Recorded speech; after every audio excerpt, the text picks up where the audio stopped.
So I want to start off this week by asking you a question. How often do you change lenses or change shooting styles when you're out taking photos? When I go out and about, I usually take everything with me just in case I run into a scenario where I might need to take a shift in my shooting style or change a lens or change the way that I'm taking my photo. This shift might be from taking a landscape photo to a macro photo to even wildlife photography. So I need to be prepared for all of those scenarios when I'm out. When working with various photography scenarios, you need to be prepared and you need to be able to change settings on the fly while you're out in those situations. So depending on the scenario that you're going to be in will depend on the type of settings that you use. This is why I use the custom function button on my camera or the custom functions on the settings knob on my camera in order to prepare for those scenarios. That way I can flip between them on a moment's notice. As soon as I change my lens, I can change my settings as well. So I'm going to show you the settings that I use and on the custom function settings that I have set on my camera. So not so coincidentally, I've actually mentioned 3 different scenarios where you might need to use a custom function setting on the knob of your camera. So the reason why I say that is because most cameras do come with 3 different custom function settings positions on the settings knob on your camera. So your mileage might vary depending on camera manufacturer with this. On the Canon, they call it the custom functions, but on manufacturers like Sony and Nikon, they call it user functions instead of the custom settings on Canon. So for my work, I use all 3 different custom settings. Reason being is I'm going to have these settings set up for whatever scenario I might be taking photos in.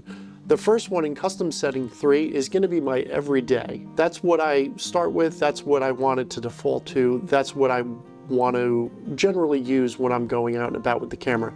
I usually have my 24-70 attached directly to the camera, so I have it all set up ready to go to use that. One of the things that I do with this custom setting on the knob is I have it revert to the default that I've set on there when I shut the camera off or if the camera goes to sleep. Reason being, every time I turn the camera on, I know what settings I'm starting with. I know where I'm going to be and I know where I can adjust and make adjustments depending on my scene. So for those settings, I use the Sunny 16 rule, and if you remember one of my past videos, I'll have a link to it up here or in the description below, that using the Sunny 16 rule can help you with getting not just a perfect exposure, but at least a close enough, someplace to start with in order to give you a baseline. So I'll use the Sunny 16 rule on that custom setting so that way I can start at that level. I started at ISO 400, a shutter speed of 1/400th of a second, and then a f-stop or an aperture of f/16. So that way I have perfect exposure that I can start with, and then, like I said, adjust from there. If it's cloudy out, I can adjust up and down from there. But then also when I turn the camera off or if the camera goes to sleep, it reverts back to those initial settings in order for me to start over. But that way also there's no surprises when I'm turning on my camera for the first time. So in custom setting 2, I use this mainly for wildlife and sports photography. I don't take too much in the way of sports photography, but I have in the past. Wildlife photography, I do a lot of birds and the occasional animal that's roaming about. Basically anything fast moving or anything where I need to follow the subject is where I'm going to be using those settings. So in those settings, I set all of my exposure settings in order to freeze action. So in order to catch an animal moving across my screen or a bird flying across my field of view, or in the case of sports, following a player across, whatever field or ice that they're working with. That way I can stop the action and I don't have a lot of blurring of the subject. I can set it up in such a way so that way the subject is sharp, but then the background is blurred. One of the settings that I have set initially with my autofocus on this is Canon's AI servo mode.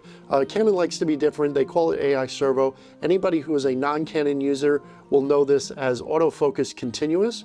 So basically I can take a photo with my camera, I use back button focus, and then focus on my subject and then follow it through my scene in order to capture that subject. So that's a basic setting that I have on custom setting, the custom function number 2, so that way I can capture anything that's going to be in motion or anything that could be in motion. For custom setting 1, custom setting 1 is what I use for anything that's going to be timed, anything that's going to be a longer exposure, anything that I'm going to be using on a tripod, anything that I want to make sure that the camera is still and set up for and ready to go in case I need to take one of those longer exposures. On that setting, because I am generally on a tripod, I do have things turned off like body image stabilization, dual pixel RAW, things like that that are going to be turned off that might create a blurry image on a timed or long exposure. The other thing that I have set up is a 2-second timer, so that way once I hit my shutter button, it'll count down for 2 seconds before it takes the exposure. This is nice to have when you're doing a long exposure. And of course I have my aperture and ISO and shutter speed set to do long exposures. Once I'm set up and hit the shutter, then it does the 2-second countdown, takes my long exposure, and I'm good to go. The reason for setting it default for the 2-second timer is so that way if I don't have an intervalometer or a remote trigger with me, I can touch that and walk away from it, or at least back off from it, so that way any camera shake that I've introduced has stopped by the time the shutter then releases. And again, all of these settings I have set so that way they do return to the default as soon as the camera is shut off or goes to sleep. So that way I know exactly what I'm going to be coming into. So if I'm on custom setting 1 and I'm taking a long exposure, I can have my camera set up and I'm immediately ready. Obviously there's some changes that I might need to make with focusing or focal length or anything, but at least I know my camera settings are ready to go for whatever situation that I'm going to be in, depending on that custom function mode.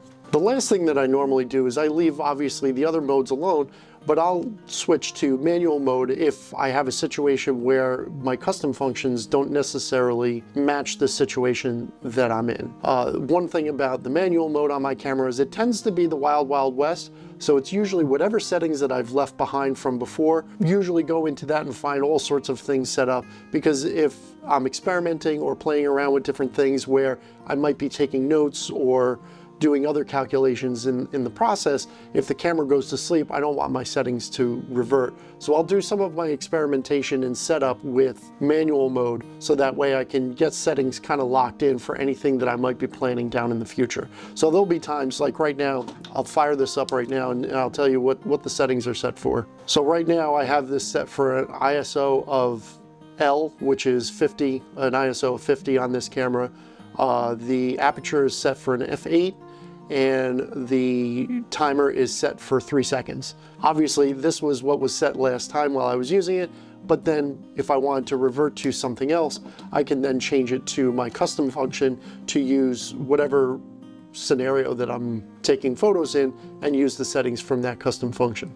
So these are the settings that I use on my camera for my custom settings. The custom settings are very handy to use when you're going to be out and about taking photos in multiple different scenarios.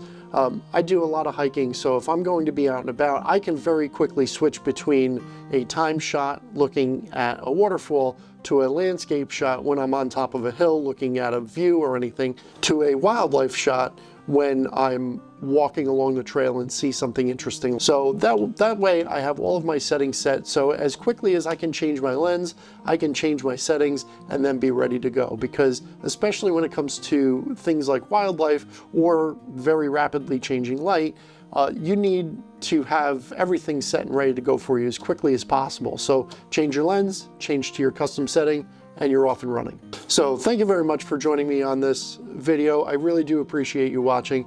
Make sure to give it a like, a thumbs up, and subscribe to the channel if you haven't already.